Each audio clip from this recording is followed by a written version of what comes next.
All right, 1800E Monster XX. Should bring this to MonsterCon. And it's actually not as big as I thought it was going to be.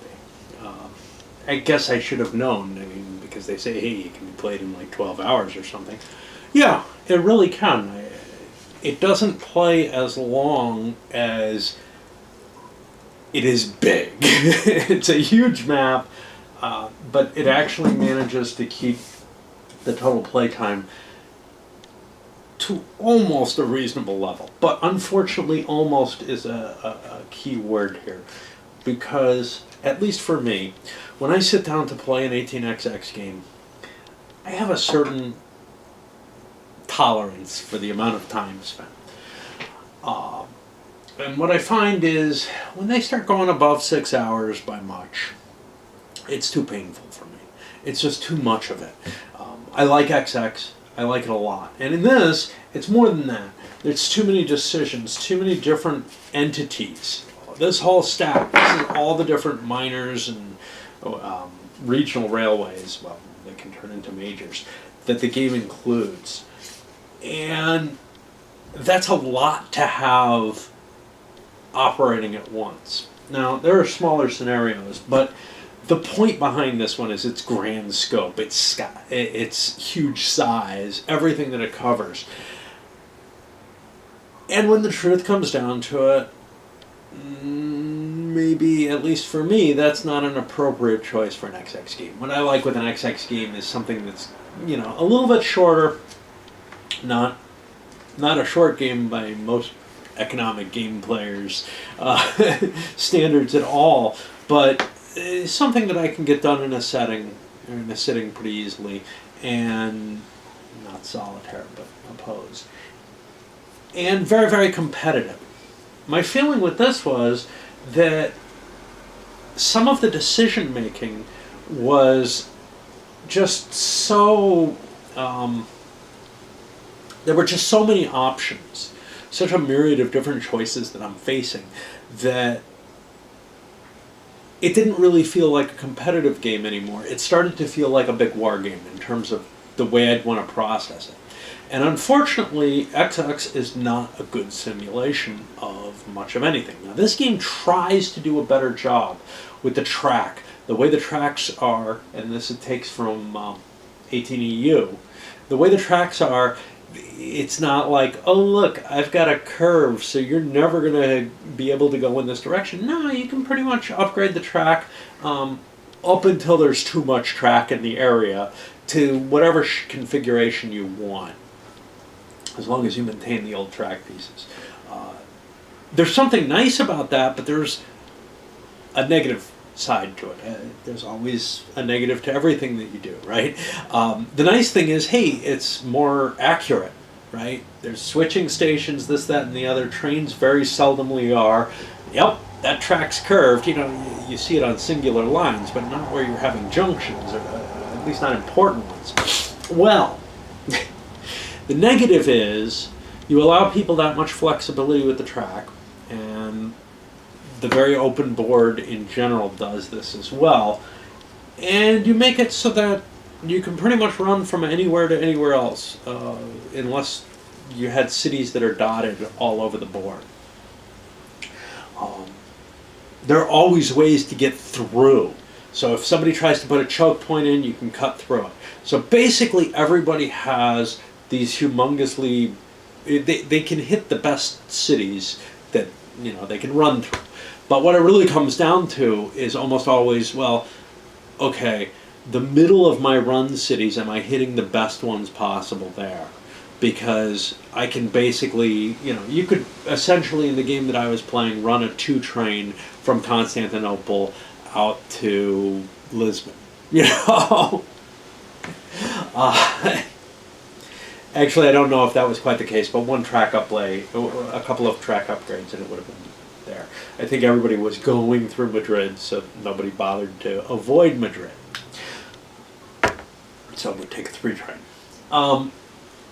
There's something kind of ridiculous about that, and something that I found somewhat I don't know. Just, it's not what I expect from XX. I expect to be able to kind of dominate a region, use my dots and my track lays to cut things off. Now, that's not terribly realistic, but like I said, XX tends to be unrealistic in a lot of ways anyway. If you look at the stock markets for XX, they don't tend to be ultra realistic. Now, I haven't looked at 1817s, but even some of the really heavy ones, 1841 and stuff, they usually focus on something and take one interpretation and really kind of run with it harder. Like, gosh,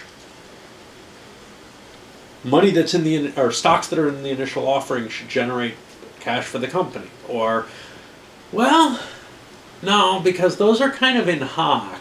You know, the company probably needed to be in hock to get that, so it's not really until those shares are bought and then out in the bank pool that it makes more sense. And there's all kinds of different ways you can interpret the way the stock markets work. Sell a lot of shares, price should go down a lot, right? Well, not necessarily. If one big owner is unloading a whole bunch, if people are willing to buy it, the stock price really shouldn't drop much, right? You know, so all that kind of arguments, one way or the other. You can see things in one direction, see them in another, but it's almost always looked through with this very narrow lens that ends up abstracting away all kind of stuff that it's not really even accounting for. You know? So it's like the core system doesn't quite handle stock markets correctly. Why is there a certificate limit? You know, stuff like that. Lots of big questions. Why is there a token limit? Why is there this, that, and the other? So there's a lot going on in the game that's not, you know, in the series of games that's not really terribly modeling much of anything.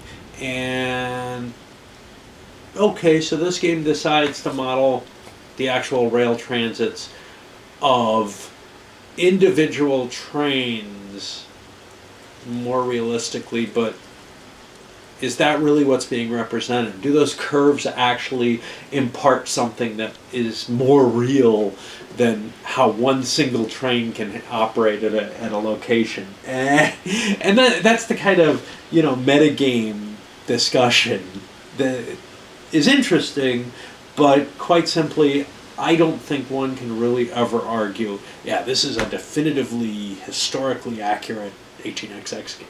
Certainly 1830 isn't with the Chesapeake and Ohio starting out in Chicago. Okay.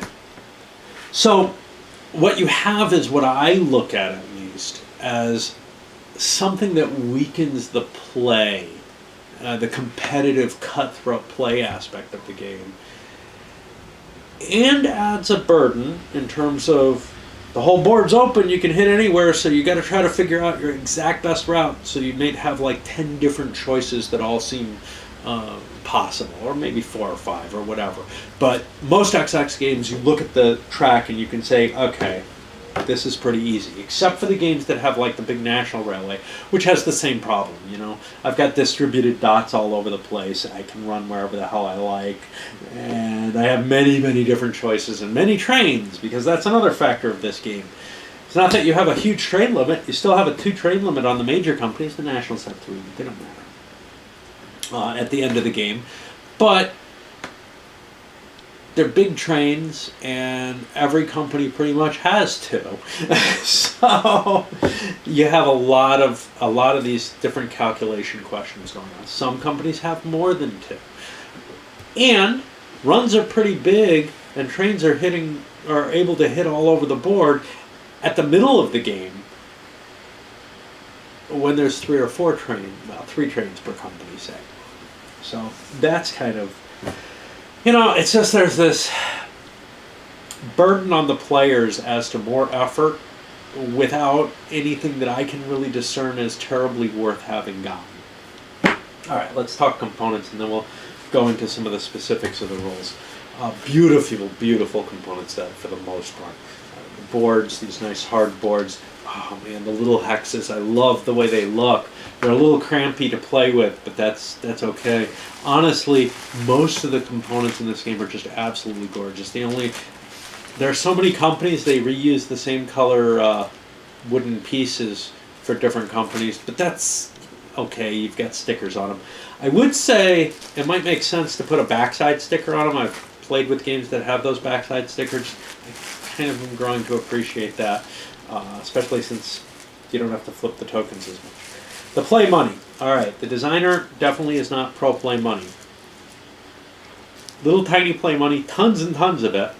He's saying use chips. I bought chips, actually. I didn't use them in this.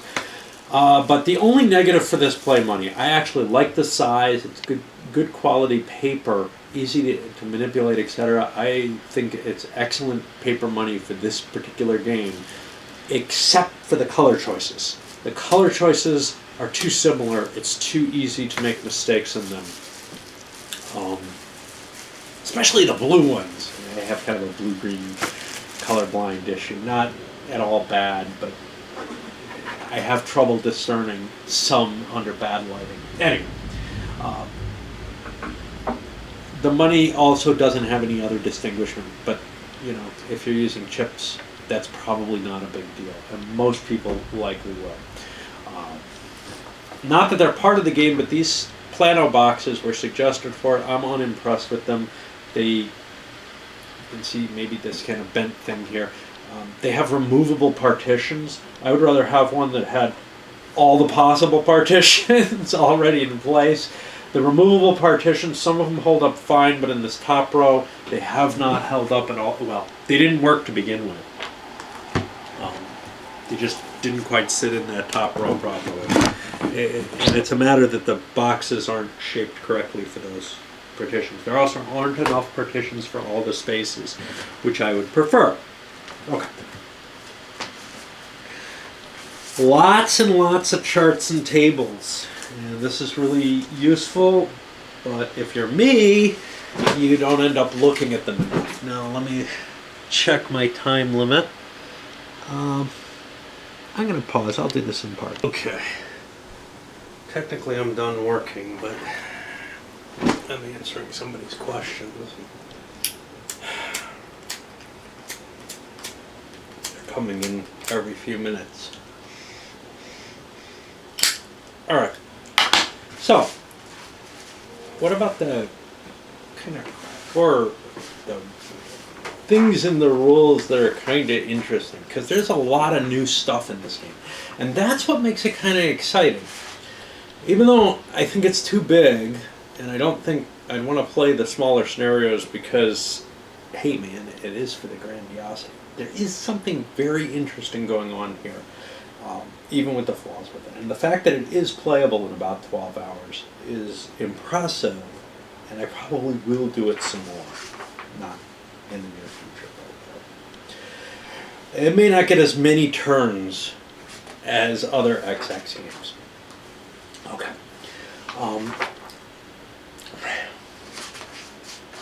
Trying to see some of the cool stuff here. So first of all, you have this conversion of regionals into major railways, and then majors into nationals. And the timing of that seems to be a key issue. You may never actually want to dump things into being nationals, but it's not an immediate death knell. You can actually make more money by turning your railway into a national. It just won't be one of the top performers of all. And you have to kind of look at the situation and the circumstances to figure that out. And unfortunately, that's a hard decision. It's one that takes, a lot of understanding of where the game's going to go, etc. When you float it as a regional company, you set its par value, but that will also reflect what its par value will be when it floats to be a major railway as well.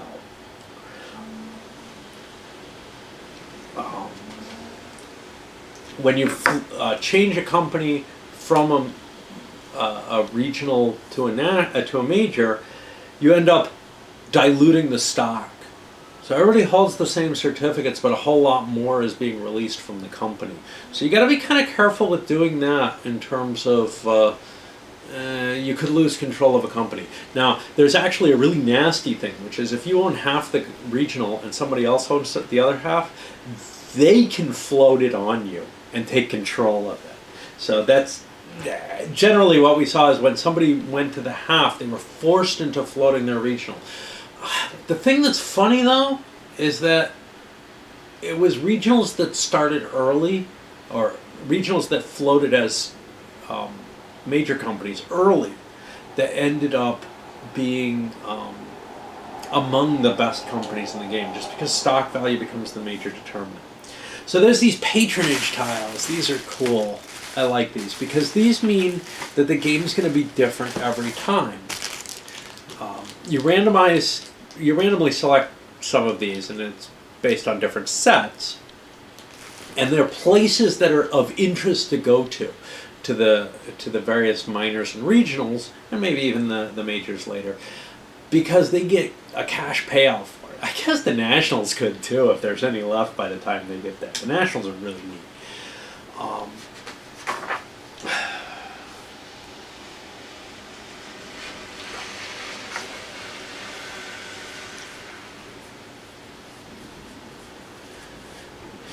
When you pay out with a company, when a company's totally sold out, it always goes up in stock value. There's no mamby-pamby stuff here. So having your companies sold out, because again, stock value is one of the major discriminants in this game. Having your companies sold out, even if you're up along the edge of the line, you'll still move forward. That becomes really, really important. How you manage to do that is kind of interesting, because you do actually have a possibility to hold more than 60% of the companies. You normally have the 60% limit on major companies, but you can buy your way out of that. If you're close to 100% and somebody else dumps one in there, hey, I'm sold out now forever. Likewise, though, if you're holding a large percentage, you can pretty much guarantee that you'll be sold out. And you can get to those large percentages using your miners. When you get to merge them into a major company, which gives the miners it gives the major company the miners special powers. Very 2038 feel to that. Yeah, I don't think we're going to do that anytime soon. Okay. So let's talk about the opening packet. It's a whole set of stuff, and it's got kind of this hybrid between 1835's opening packet of, okay, well, you can take this railway, or you can take one of the railways off the top of the list. You still have that. You can buy it at face value. But unlike in 1835 in this, you can make bids on the railways that are deeper in, which means nobody's forced into the, do I want this or that? And those are my only two damn choices, and they both suck. And whichever one I take, I give the next player a great choice, you know? I hate that about 1835. There's something very pretty about this. It gives you more options of things you can just grab, because you can take anything off the top line at face value, but it also gives you the opportunity to get into a bidding situation. So you have a number of things. You have a pile of miners, or privates. I think there's like 10 privates. You have a big stack of miners, another 10 or 12 of these. These guys here. These are really thick, so this is not that many.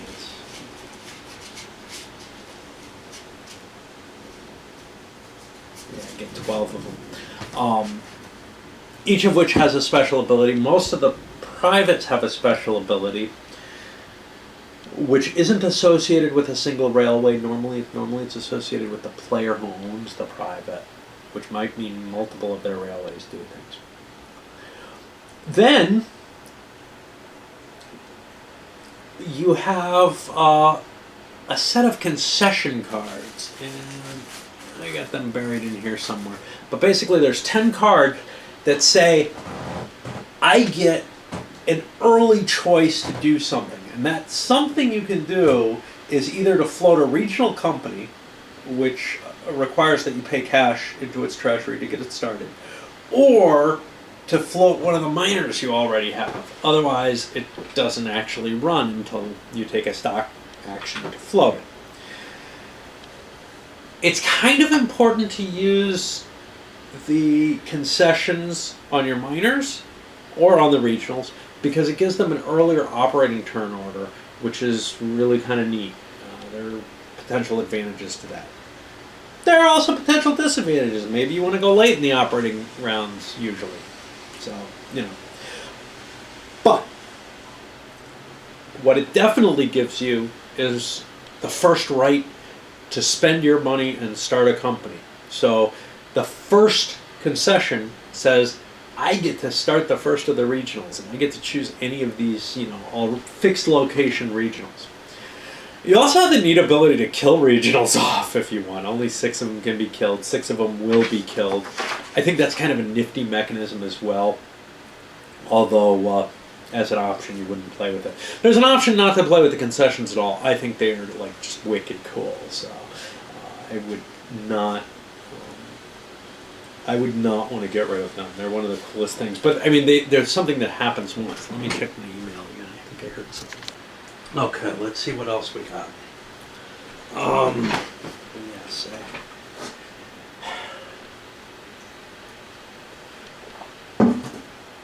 All right.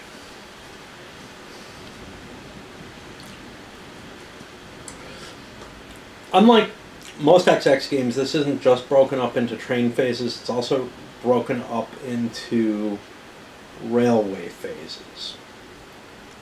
And there's a little bit of there's an overlap to them, but it's a good way of describing the initial opening packet and the auctioning that goes in, and also a way to cover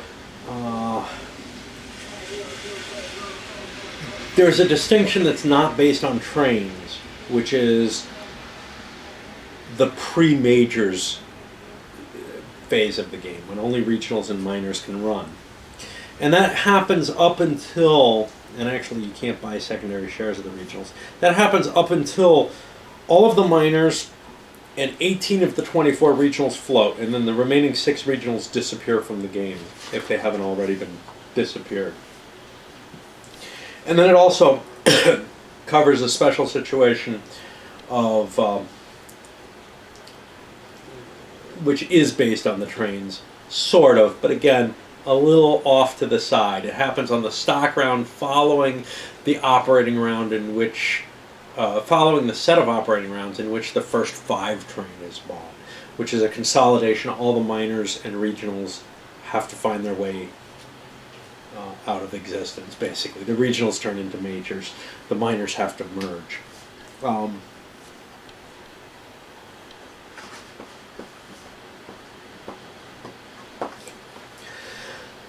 The concept of the nationals is really neat. So every time that a train rusts in this game, the 2s, 3s, and 4s rust. Every time a train goes obsolete, at the time that the train goes obsolete, each player gets to choose whether each of their major companies is going to remain as a major company or turn into a national.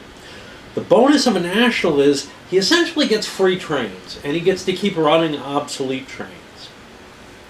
Which means, wow, I got a bunch of 3 trains on this company. Maybe instead of swallowing so much, I'm just going to run it, get some extra cash, and then dump it into a national. And now, it's a healthy little national with 3 trains on it still. The way they run is a little funky, though, because basically they run to all the cities that are kind of hooked up to something. And the calculation's a little funky, but it's actually easier than trying to figure out the runs for most of the companies in the game. They become kind of nice because you can just kind of rest while you're doing the nationals comparatively.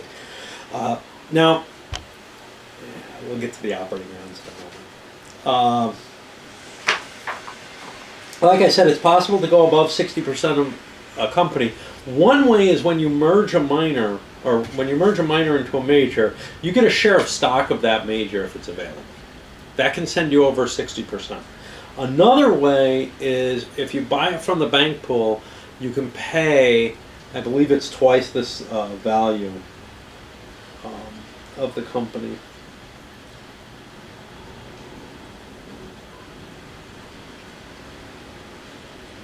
Yeah, you have to pay twice the share value.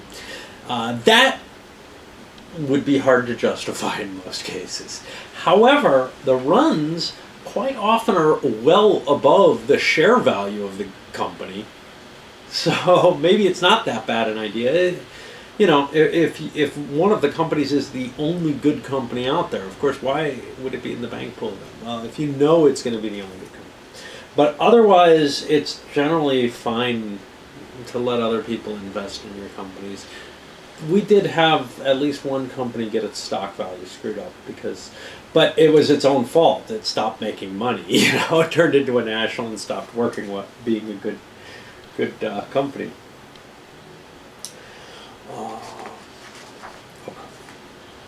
So in the operating round, probably one of the most exciting things here is laying track. Track is being laid, it's controlled by something called tile points. And minor and regionals have 3, majors have 6, nationals have 9. Now I cheated in my game. 3 tile points is not enough to upgrade any of the metropolises, which means that my run values escalated too early in the game. So, again, you can take any observations I have with some. I certainly made other errors as well, but this was a pretty big one that influenced the entire flow of the game in an ugly sort of way. However, the idea that stock value is more important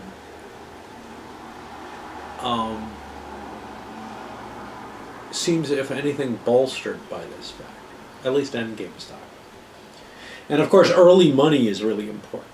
Now that means that there's one miner, I think it is, that has a capability to upgrade these metropolises, and the others don't. He has a capability because he has extra tile points.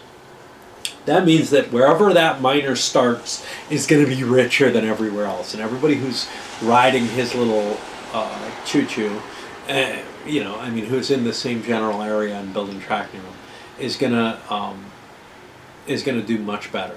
And that's kind of unbalancing, but well, and what's crazy about it is, okay, it's not just unbalancing for the person who buys that miner and therefore bid on it highly. No, it's unbalancing for anyone who he happens to put himself near. So he's got to kind of decide, you know, maybe float his other companies before he puts his miner into play where it's going to go. Whatever. Anyway. One big effect of the tile points is that track goes flashing across the country at a much higher rate than you're used to. Because it only costs 1 tile point to lay new track. It costs 2 to upgrade track and double for anything that's in a metropolis. So a lot of track gets laid on the board. And this is how the game kind of, even though it's a huge board, kind of speeds along and feels like it's playing the same amount of turns as a normal XX, is that you're just allowed to lay a lot of track. And I'm not used to that much track. Usually it's like 2 tracks. One concept in play early in the game, especially for the regionals, for the minors and regionals, it's in play. It's in play to a very limited extent for the majors, and it's in play for the nationals as well entirely, which is that you can only lay track within your track right zones. Well, minors get a track right zone based on something. I'm looking for them.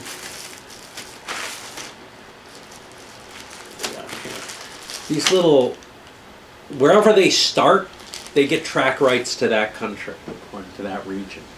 And in some cases it may give a discount as well. Regionals have track rights into the region that they're actually locked into. So each of the regionals, so for example PLM here, this is locked into France. It has a starting location at Lyon. It must start there.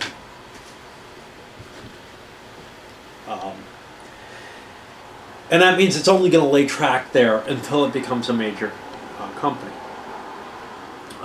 Like I said, there's some discounts. When you merge a minor into a major, the major gets the track rights. That's generally not too important, but it does matter in terms of discounts. When a national gets a minor for any reason, it releases any minors that it had attached to it and puts them back in the bank pool where they can be bought for whatever value they are. Generally, it's not for the track rights. It's if they have a special ability or something. Tokens. When you merge into things, you get free tokens from those things. So you have this tendency to get tokens all over the board. What's really funky, though, here is that you have a lot of tokens in this game. And like I said, you don't necessarily hit a lot of cities. And you can kind of throw your tokens anywhere because you eventually get anywhere. Something over here. You can actually trade tokens, too, between companies. There's a charge to it. Tokens can only go in your track rights zone if you're regional or minor. Nationals, okay, so here's the neat thing. When you nationalize a railway, unlike most of the games where the nationals like become these token monsters all over the map, nah, here the regions are where a national operates. When they nationalize, all their tokens disappear, and it becomes this it's like a vacuum appears. And companies that didn't have routes now have them. They probably end up buying new tokens, etc. But yeah, it's kind of weird. Another biggie is that you can cross water in this. There's ferries, there's just sailing out into the sea zones. There's generally a cost of one type or another. Theoretically, it's usually how many cities you can get, but people don't actually ever pay that. They either buy a port authority or they get a token in a port or something, and pretty much can run as though they just are connected by a bunch of blank track there.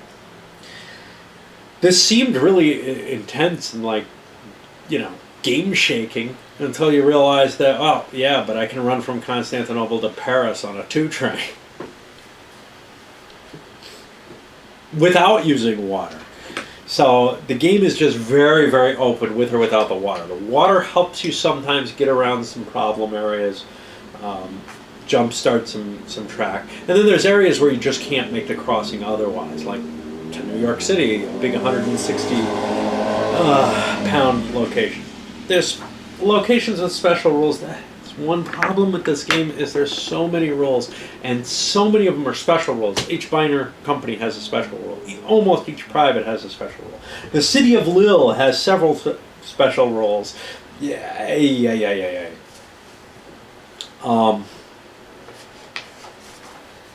Port authorities are really cool. They allow you to transit water more cheaply. Most importantly, they allow you to build track across water without paying a penalty, which is kind of really cool.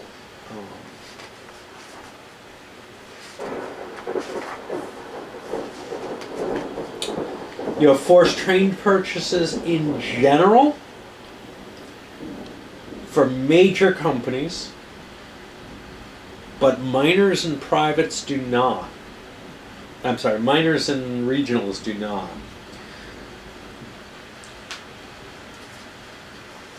Which is kind of cool.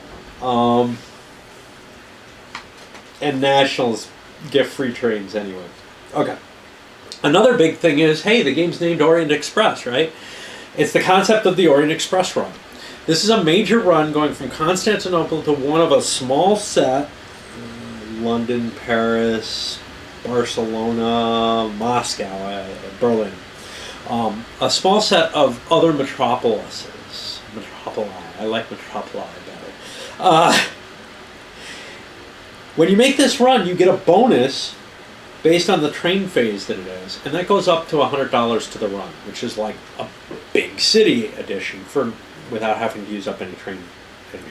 In addition, the first time you run that, you get a special bonus, which is either a pocket full of cash equal to your Orient Express run, or 3 spaces on the stock market track. Now, 3 spaces on the stock market track. Remember, I told you stock market is the discriminator in this game. That is what you almost always will want. If your company is so shitty that you're like, oh, I need the cash, screw that, man. Make it a national. A national with high stock value is better than kind of lingering around with a low stock value. Let me swap batteries.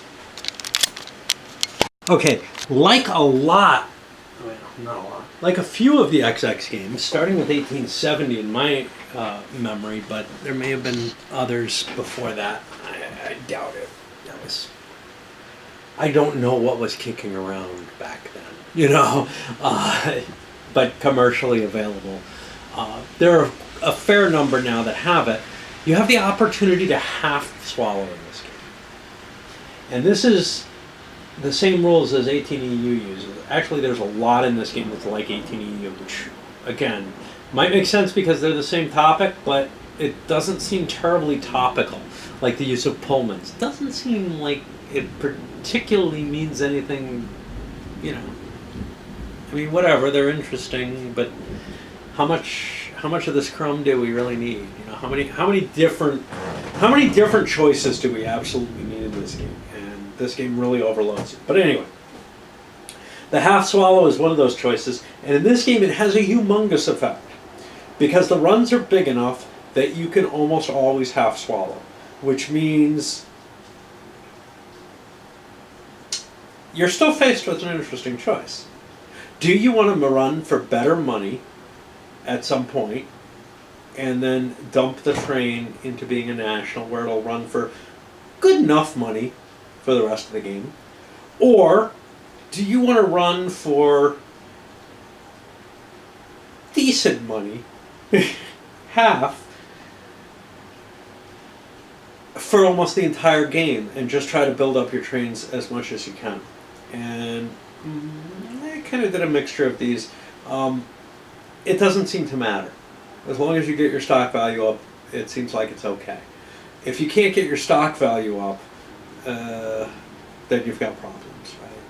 And it doesn't seem like even though there's a big chunk of cash coming in on each run, and it would seem like that would be really major, the key is really the value of your stocks, the incrementing value of your stocks over the game, as far as I can see. It's the people who had the high stock value who did well. Now, almost everybody was half swallowing throughout, except for some people who had some real problems. One of the things that I learned was don't wait too long to float your regionals into majors, because they'll never make the stock value up. Again, I think stock value is key in this one. All right, speaking of all kind of special, we'll step away from that. Okay, the way the game ends is kind of funky too. The game ends if there's no personal bankruptcy in this game. If you go bankrupt, i.e. can't afford a train with the cash on hand that you have, both in your company and in your own pocket, then you pay all that, and the company nationalizes, and now it's not a problem anymore. You don't lose your shares or anything like that. Having cash on hand is very dangerous then. It's the only way you can really hurt yourself in this game. But you could end up with kind of a low value company, just in terms of what kind of runs it can make as a national. But eventually it'll catch up. I mean, all the nationals are okay eventually. It's just... But the way the game ends is if the bank runs out of money, you end at the end of that operating round and count your score. Otherwise, it's based on the first 8 train, the most expensive train. And you don't have to go buy all the 7s to buy the first 8. 4 of them have to go before you combine it. And then basically there's going to be, I think, the current operating round and then 2 more. No. 3 more. The current operating round and then 3 more. And then the game's going to end. And there's one little cute thing, which is, hey, for the last operating round, you don't get to actually play it out. Which, I hate that part of the game. So it's kind of cool that they like formally said, look, you can't go around dotting each other out trying to break everything up. You can do that the turn before, but not that turn. There are many, many privates. They each have their own little special rules, except for a couple of them. Some of them are very difficult to keep track of. You have the neat ability to like keep the power of the private, but close the private if you don't want it to take up certificate space. You don't get the income anymore, but you still get the ability to use that private special ability. I find them kind of annoying. Too many. What are there? There's 10 different privates, and they all have, and all but 2 of them have some kind of special rule or another.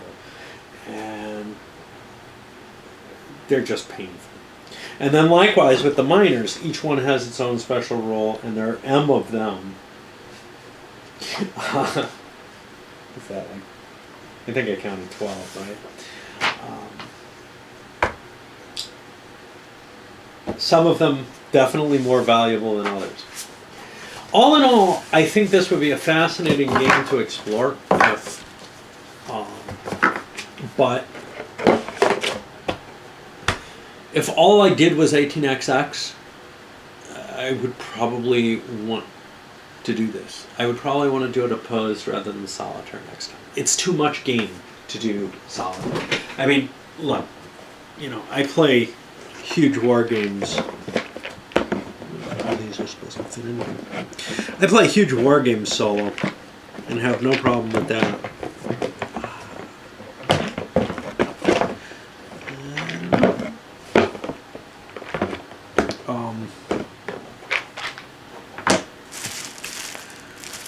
I think maybe they're not.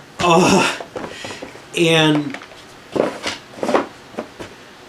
the difference here, though, is that with an XX game, I have a certain expectation for the game to be a little bit simpler. And it doesn't give me the kind of story that a war game does. And that's really the key, is that it's not as much of a simulation, it's not as much of a storytelling game.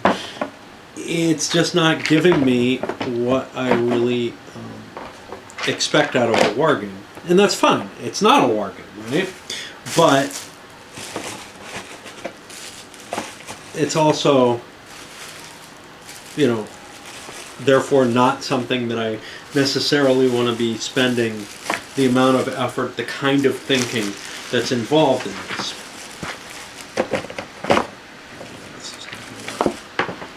Well, we'll get what we can in there. And hopefully next time that I play, I'll have all of my track tiles rather than leaving the green ones somewhere else.